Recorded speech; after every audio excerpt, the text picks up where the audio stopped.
Who's to say that these skills have outlived their usefulness or their relevance? There's no God-given permanence to any of our northeastern science and technology, but you know instinctively when it looks and feels so right that it would at best be sad and worse be savage to put an end to the jobs that are done in these workshops. A modern railway wagon built in Shildon is a remarkable combination of old and new technologies, traditional and synthetic materials. The methods of assembly are straightforward. Indeed, there's a fascinating logic to the progress of a vehicle from its basic components towards finished wagon. Its manufacture calls upon all the applied metal sciences, the casting and the forging and the turning and the milling, the drilling and the welding, the extruding and the pressing. All come together in a deceptively plain and rectilinear box, painted and protected for its journey from Shildon to the farthest reaches of the European rail network. It's a simple enough piece of technology, but one idea of which British Rail engineers at Shildon are particularly proud is this half-sliding door on these wagons. It's a concept adapted from a continental idea, and now which B.R.E.L engineers think they do especially well. The first wagons to adopt the principle are being sold to British Rail's own Speedlink services.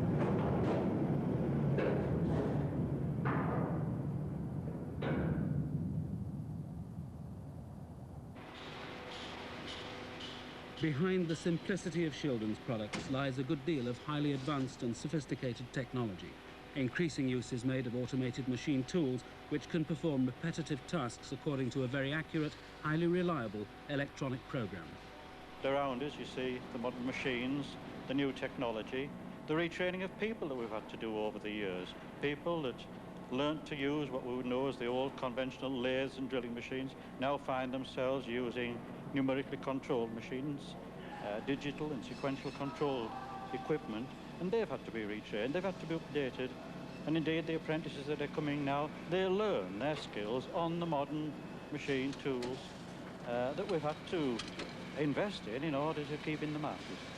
Is there any way in which Shildon could adapt itself and manufacture different products in order to ensure its future? We already have done to a great extent. When we became British Rail Engineering Limited in 1970, the Transport Act at that time allowed us to tender for private work. And whilst the main part of our business, and our main customer was British Rail, we did in fact go out and seek private party work, obviously seeking work which we're good at, and that was building wagons.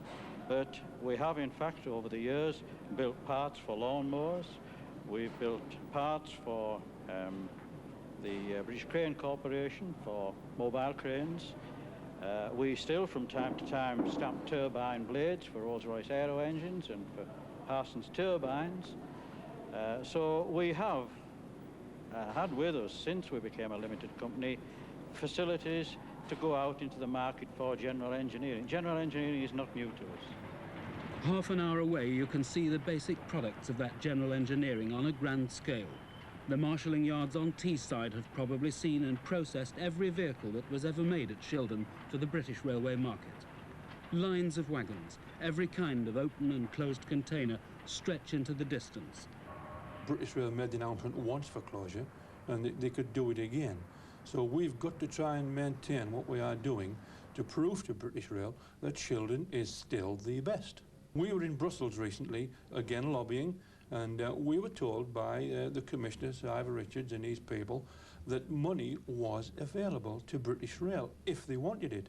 Now, British Rail obviously had to put the scheme up and the government had to approve, but finance was there, and they told us in no uncertain terms in Brussels that British Rail was the lowest of the low. As far as the league for railways goes, it was the bottom, even below the so-called rubbish, which are the Italians. So the situation is frightening. So what we're saying to our government is, look at the situation, give us a fair crack of the whip. The Section 8 grant should apply to British Rail as well as to private enterprise, and then we can compete in the best manner and do a good job for British Rail and obviously the government, the ratepayers' money. Your sentiments and your responses are those of an articulate union official representing the people who work in Shildon. What of the man in the works who is not directly involved himself in the campaign, in the lobbying? What does he think about what's going on? The man on the shop floor is saying to us, myself, my fellow colleague, conveners, and the shop stewards, by all means, lobby. We have set up a fighting fund. You will not be out of pocket. The finance is there. Go where you've got to go, when you've got to go. Fight for our jobs and fight as hard as ever you can.